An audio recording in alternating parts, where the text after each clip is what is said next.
Seperti ini tangannya, dua tangan, lalu bahagia. Bahagia. Berapa bahagia? Oh begini bahagia. Gimana gini apa gini? Gini. Aku gak melo. Lalu siswa berhasil gerakannya, artinya melesat ke atas. Terus bahagia bagaimana Pak? Oh bahagia begini. Terus berhasil. Berhasil. Ya, sip. Kita Pak coba. Haji tes dulu, kasih jawaban dulu Pak Haji ya. Ya.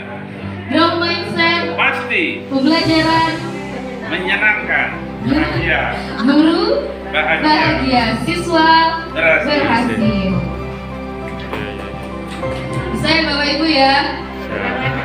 Growth mindset, Pasti.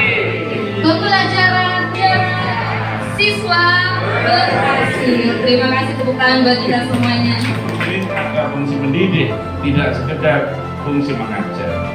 Di membimbing mendidik itu pasti sudah melakukan grow mindset.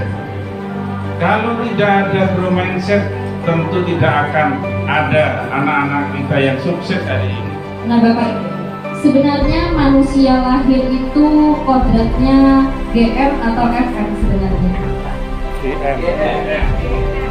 GM atau FM? GM. Jadi sebenarnya fitrah kita dari lahir itu sudah memiliki growth mindset. Jadi dari bayi lalu berjalan merangkak, berjalan berlatih berjalan sampai nyungsep seperti ini, kita tidak punya ketakutan. Jadi ketika kecil kita tidak punya ketakutan akan rasa sakit, akan kegagalan. Jadi ketika kita jatuh, kita berdiri lagi, mencoba belajar lari, berjalan lagi seperti itu. Jadi di sini sebenarnya kita sudah terlihat terlahir sebagai growth mindset. Cuma karena adanya pengaruh dari lingkungan, pengaruh dari keluarga, dari sekolah yang membuat mindset kita berubah dari growth mindset, akhirnya mulai muncul yang namanya kekhawatiran, mulai muncul yang namanya ketakutan seperti itu. Padahal kodrat kita sebenarnya adalah growth mindset. Kita tidak pernah takut dalam mencoba, sehingga tujuannya, targetnya di mana kita bisa berlari waktu kecil ini bisa kita dapatkan seperti itu. Target bisa dicapai dengan kegigihan, kerja keras, ketekunan kunci mencapai keberhasilan. Nah, di sini apapun jenis talenta Anda, jika kita tidak berusaha maka kita tidak bisa mencapai tujuannya, begitu katanya Carol. Target dalam pendidikan itu ada dua Bapak Ibu, target performa dan target pembelajaran. Target performa di sini bertujuan untuk membuktikan atau memperlihatkan kecerdasan dan bersifat jangka pendek. Contohnya di sini orientasinya biasanya hasil nilai seperti itu. Sedangkan target pembelajaran di sini adalah menguasai keterampilan lewat usaha yang keras dan bersifat jangka panjang. Jadi prosesnya juga panjang, hasilnya tentu akan lebih melekat dalam ingatan anak-anak. Sedangkan performa ini hanya bersifat sementara atau jangka pendek. Contohnya di sini mampu berbicara dalam bahasa Inggris. Jadi bukan hanya untuk mendapatkan nilai A dalam bahasa Inggris, tapi mampu berbicara dalam bahasa Inggris. Ini yang kadang saya juga pernah seperti ini. Jadi ketika ulangan nilainya tinggi besar bahasa Inggrisnya, karena kita menghafal kosakata yang ada di buku. Tapi ketika disuruh berbicara tidak bisa, gitu, halangan kayak gitu. Bisa bicara lancar bahasa Inggrisnya. Nah ini karena yang diutamakan adalah performanya. Jadi banyak yang menetapkan pada target ini, namun target pembelajaran inilah yang mampu membawa seseorang untuk menguasai keterampilan yang sesungguhnya. Jadi bukan hanya keterampilan pada nilainya saja, tapi keterampilan yang memang bisa digunakan dalam kehidupan sehari-hari. Target pembelajaran membawa peserta didik pada pemahaman yang lebih dalam, meningkatkan kemampuan dan mengaplikasikan pengetahuan dalam berbagai cara yang menarik di berbagai tantangan di masa depan. Sistem target di sini, target ini singkatan ya Bapak Ibu, APD, recognition, grouping, evaluation, dan type. Jadi tas ini tugasnya, kewenangan, rekognisi penghargaan, grouping pengelompokan, evaluation ini penilaiannya, time ini waktu. Jadi kelas ini perbandingan antara kelas performa dan kelas pembelajaran. Jadi kalau dimensi tugasnya, kelas performa itu biasanya tugasnya yang mudah-mudah, bersifat hafalan dan demonstrasi rumus. Jadi kalau kayak matematika hanya memasukkan ke rumus-rumus seperti itu. Sedangkan kalau kelas pembelajaran ini tugasnya menantang variasi dalam proses dan hasil tugasnya bermakna bagi murid. Jadi tugas-tugasnya itu ada hubungannya dengan kehidupan anak-anak seperti itu. Sedangkan kewenangannya pada kelas performa, perintahnya jelas, sedikit ruang pada input murid, guru yang memimpin kelas. Jadi ini teacher center gitu. Kalau kelas pembelajaran di sini murid yang memimpin pembelajaran. Sedangkan pada penghargaan, di sini penghargaan muridnya itu berdasarkan hasilnya, ketaatan, kreativitas tidak dilanjutkan. Jadi apa yang diinginkan gurunya ini kerjakan, hasilnya harus seperti ini, biasanya seperti itu. Kalau kelas pembelajaran di sini penghargaan murid karena demonstrasi usaha, meraih target, mengambil resiko, kreativitas dianjurkan. Jadi meskipun hasilnya salah, tapi anak-anak berani mencoba cara lain atau mengambil resiko, melakukan hal-hal yang mungkin tidak biasa dilakukan oleh teman-temannya, tapi itu positif, itu juga sangat bisa dihargai seperti itu. Terus dalam pengelompokan biasanya homogen berdasarkan kemampuan, biasanya di sini guru yang mengelompokkan seperti itu. Kalau kelas pembelajaran strategi kelompok homogen berdasarkan cara, strategi, tingkat dan fisiologi belajar murid dan kolaborasi yang intens. Sedangkan evaluasinya untuk penilaiannya kesetaraan dalam evaluasi. Pada kelas pembelajaran evaluasi murid bervariasi seperti yang dijelaskan Pak Hadi tadi tentang bagaimana cara penilaian. Lalu waktunya tidak bervariasi, jadi semua anak dengan kecepatan yang berbeda-beda dituntut menyelesaikan tugas yang dalam waktu yang sama. Seperti itu kalau di kelas pembelajaran penyelesaian tugasnya disesuaikan dengan kemampuan individu dan penguasaan materi. Lebih penting di sini penguasaan materi lebih penting dari kecepatan.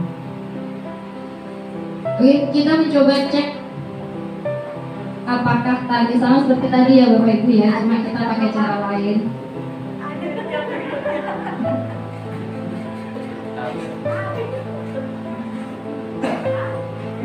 Ya, biar tidak ngantuk Bapak Ibu. Ya kan makanya biar tidak ngantuk Pak.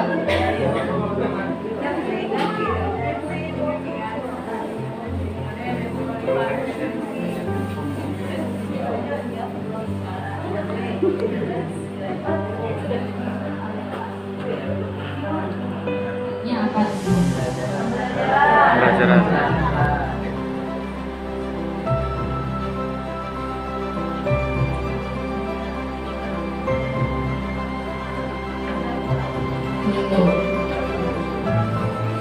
Next, saya akan mencetak 3 gol di pertandingan bola. Performa.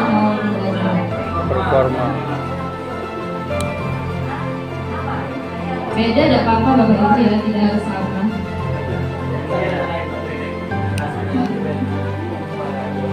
Ya, performa ya, karena di situ ada 3 gol, jadi sudah di apa hasilnya di situ. Okay, next saya akan belajar bermain catur. Pembelajaran. Tidak ada yang memilih target performa. Tidak ada. Ada pembelajaran. Saya akan mendapat nilai sangat baik untuk nilai hafalan saya. Nah, ya. Mana yang jadi target pembelajaran? Kepencet paling gitu ya.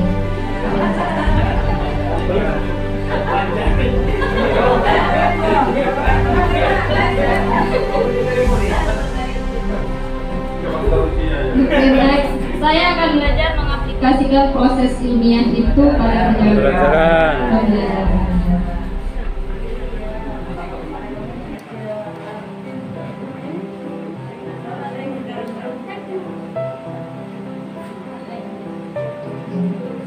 Oke, selesai. Terima kasih Bapak Ibu.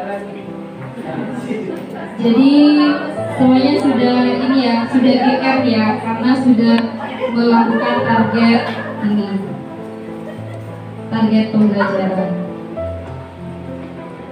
Baik, selanjutnya sekarang refleksi ya Bapak Ibu, apa target Bapak Ibu dalam mengikuti kegiatan ini.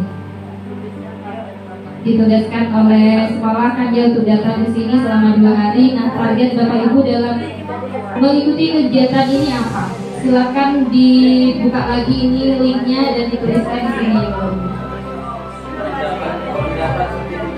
Mendapat sertifikat juara 1 kelas paralel juga. Cuman bebannya setiap mau rapotan itu saya selalu ketakutan. Saya selalu takut kalau juara saya itu turun jadi juara 2. Itu selalu menghantui saya ketika mau rapotan. Padahal juara 2 kan tidak jelek ya Bapak Ibu ya. Juara 2 itu juga bagus. Tapi pernah satu kali saya mendapatkan juara 2 dan itu saya takut pulang ke rumah. Saya takut pulang ke rumah, saya menyembunyikan rapot saya. Jadi ketika ditanya mana rapotnya juara berapa, saya bilang juara 1. Padahal saya juara 2. Dan tahu saya bingung gimana nanti tanda tangan orang tuanya seperti itu. Jadi karena saya tidak pernah terbiasa dapat juara 2, ketika mendapat juara 2 itu menjadi beban mental bagi saya. Tapi ketika setelah itu saya 1 kali mendapat juara 2, rapotan selanjutnya saya tidak merasa takut lagi. Jadi ketika satu kesalahan itu atau satu kegagalan yang mungkin bagi saya juara 2 adalah kegagalan, ketika rapotan berikutnya ya nggak masalah, mau juara 1 mau juara 2, saya sudah tidak merasa takut lagi. Jadi penting menurut saya kita itu pernah mengalami kegagalan, mengalami kesalahan itu penting menurut saya. Karena ketika kita sudah 1 kali gagal, mau gagal lagi itu rasanya tidak takut, mau mencoba hal baru lagi itu tidak takut rasanya seperti itu. Strategi 3 langkah ketika mengalami kesalahan ya Bapak Ibu. Yang pertama kita berdamai dengan kesalahan. Jadi kesalahan gagal itu adalah manusiawi. Jadi orang yang salah, orang yang gagal itu manusiawi. Jadi bukan dosa, bukan aib seperti itu. Anggaplah kesalahan sebagai sebagai peluang untuk belajar. Karena dari kesalahan ini banyak sekali pelajaran yang bisa kita petik, banyak sekali pengalaman berharga dari sebuah kesalahan. Tuntut siswa melalui kemunduran peluang guru untuk menawarkan bantuan kepada siswa. Jadi ketika siswa mengalami kemunduran atau kesalahan, di sini peluang guru untuk menawarkan bantuan kepada siswa untuk semakin lebih dekat seperti itu. Karena biasanya murid yang bermasalah di kelas itu biasanya adalah murid yang lebih dekat dengan gurunya. Karena sering masuk BK, sering konsultasi, sering dilihat. Jadi itu yang biasanya sering dihafal. Jadi ini kunci sukses: mencoba, gagal, coba lagi, gagal, coba lagi. Jadi ini panah try fail ini panahnya tidak terbatas. Jadi bukan hanya 1 kali, bukan 1 kali panah, tapi berkali-kali boleh, hingga kita bisa mencapai kesuksesan. Jadi kalau dulu kan hanya try fail sukses gitu. Sekarang tidak try fail terus sampai sukses. Kegagalan yang produktif, jadi kita boleh gagal tapi gagalnya harus produktif. Artinya di situ ada yang kita ambil hikmahnya dari kegagalan tersebut. Jadi sukses yang tidak produktif ini keyakinan bahwa keberhasilan bisa berubah menjadi jembatan untuk mengangkat peluang untuk belajar. Sedangkan yang produktif bahwa kesalahan bisa berubah menjadi kesempatan belajar yang sangat berharga. Ini sangat penting kita tanamkan kepada anak kita sehingga menjadi anak-anak yang tidak mudah menyerah. Jadi perjuangan produktif di sini berikan masalah yang menantang tapi tidak membuat frustasi. Jadi boleh memberi tugas yang menantang tapi jangan terlalu menantang sampai anak-anak stres. Tugas harus memiliki banyak solusi agar menghasilkan banyak ide. Rancangan kegagalan produktif harus menyalakan pengetahuan yang sudah ada, akan tetapi tidak hanya mengandalkan pengetahuan yang ada, perlu tantangan baru. Jadi dihubungkan dengan pengetahuan yang ada. Para murid memiliki kesempatan untuk menjelaskan dan menguraikan pemikiran dan strategi mereka. Ini penting ya Bapak Ibu ya. Jadi melalui presentasi anak-anak bisa menjelaskan. Para murid memiliki peluang meneliti solusi yang baik dan buruk. Jadi mereka punya pilihan, bisa menentukan solusinya sendiri. Setiap tugas harus relevan dan menarik bagi para siswa. Terima kasih. Ini akhir dari modul 7, modul terakhir. Masih ada 30 menit dan ini ada titipan dari dari Master Coach tentang intervensi guru terhadap kesulitan siswa. Di modul 2 kemarin kita sudah belajar intervensi. Jadi ketika anak-anak menghadapi kegagalan atau menghadapi kesalahan atau mereka merasa putus asa, kita bisa mengintervensi dengan grow mindset voice. Nah, di sini tugas Bapak Ibu adalah bagaimana jika anak kita sedang mengalami hal tersebut, grow mindset voice apa yang Bapak Ibu sampaikan kepada anak-anak kita sehingga anak-anak kita yang tadinya putus asa, mau menyerah, bangkit lagi dan mau berusaha kembali seperti itu.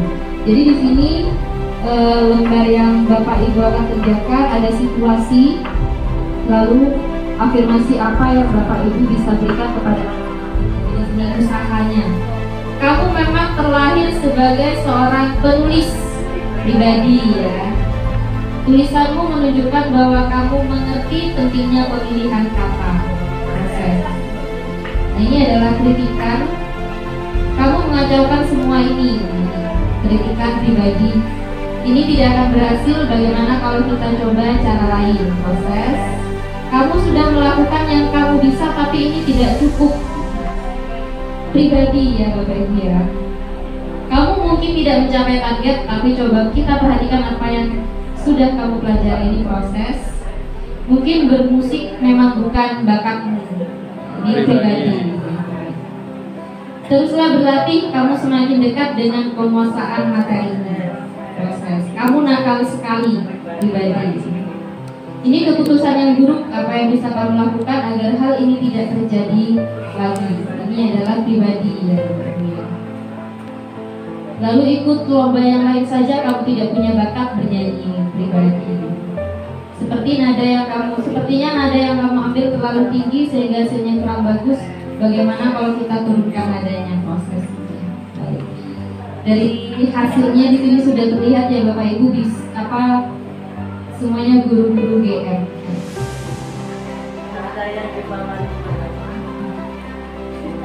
Baik, kita lanjut ke modul selanjutnya. Ada waktu 1 jam, ini nanti masih ada LK.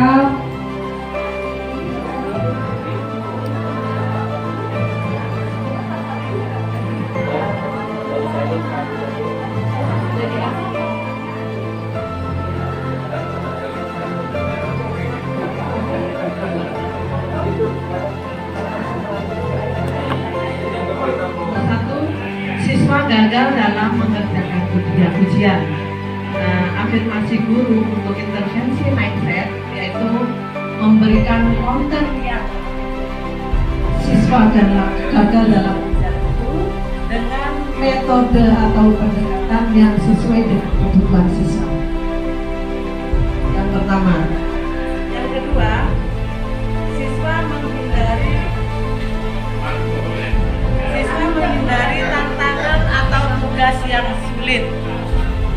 Intervensinya memberikan pengertian dan pemahaman untuk mengaplikasikan pemahaman itu dan harus mencoba dan mencoba lagi. Nomor 3, siswa menganggap sebuah usaha sebagai tanda kelemahan. Kesuksesan adalah sebuah proses. Mencoba dan berusaha adalah usaha untuk menuju yang lebih baik. Yang nomor 4, siswa menganggap bahwa umpan balik atau kritikan dianggap serangan pribadi.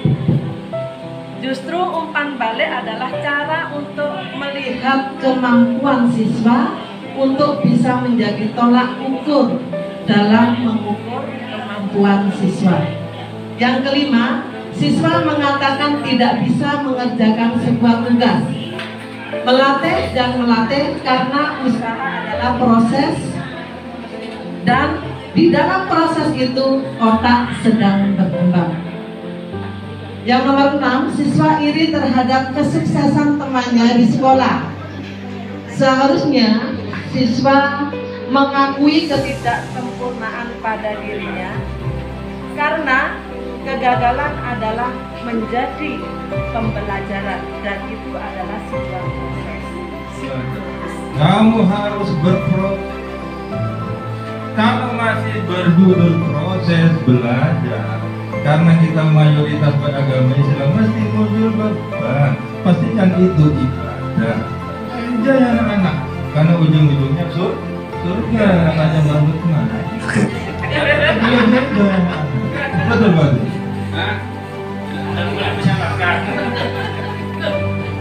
Oke. Siswa menganggap bahwa umar balik adalah kritikan yang tak usah berbalik betul.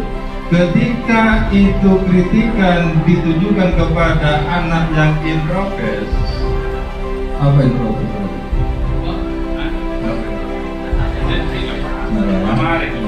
Anak itu akan membunuh dirinya sendiri, menyalahkan dirinya sendiri, itu introvert. Tapi ketika kritikan itu ditujukan kepada Pak Jawa yang extrovert, dia akan menyalahkan dan bahkan membunuh atau membeli temannya yang lain.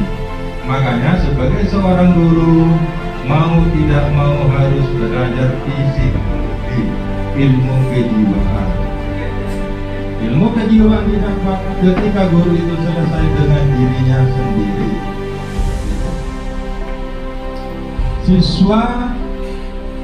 Siswa mengatakan tidak bisa, benar, kasih tugas yang lain. Siswa iri terhadap kesuksesan temannya di sekolah, bagus, berarti keimanannya jadi perhatian guru. Berarti guru agama tidak sukses, muncul rasa iri dan berarti kan ada proyek di sana. Proyek Pancasila. Siswa menganggap mudah sebuah tugas, bagus, karena semua memang gampang. Karena Tuhan itu maha mempermudah, iya kan? Bismillahirrahmanirrahim, iya kan? Dengan rahman rahimnya Tuhan semua akan menjadi gampang. Poinnya kan di sana Pak Adi ya. Siswa iri karena siswa tertentu ditunjuk sebagai wakil sekolah dalam sebuah lomba, karena sekolah tidak selektif dalam pemilihan. Satu anaknya Pak Haji Holil, satu anaknya Pak Joko, Pak Haji Holil komite itu yang dipilih, makanya muncul keirian, kepakuan. Siswa tidak suka pelajaran matematika, pastikan guru senang dulu dari rumah, terutama guru matematika. Kejiwaan. Ilmu kejiwaan. Ya, guru bahasa Inggris, matematika, IPA rata-rata. Masuk oleh mata sakit. Jadi dengan saya guru olahraga bagus, sore pada bagus, matematika masuk oleh mata sakit. Pastikan selesai dulu dari rumah, seperti itu, enjoy. Siswa tidak berbakat menjadi penyanyi lagi, jadi penari baru.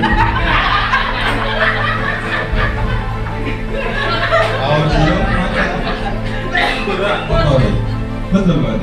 Iya. Siswa berkata kotor, kasih reward, suruh tulis berapa kali biar mengutarakan kata-kata kotor.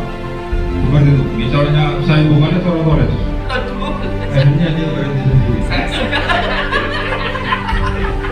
Siswa menyerah saat menghadapi hambatan belajar itu baik daripada anak tersebut sakit. Betul. Tidak sedikit yang di rumah sakit karena beban terlalu banyak, terutama di SD. Betul berarti. Ketika pandemi, banyak yang meronta-ronta. Salah satu oknumnya Pak Mati. Siswa membenci sekolah dan gurunya. Setuju. Berarti sekolah tersebut akan menjadi lebih baik. Terima kasih.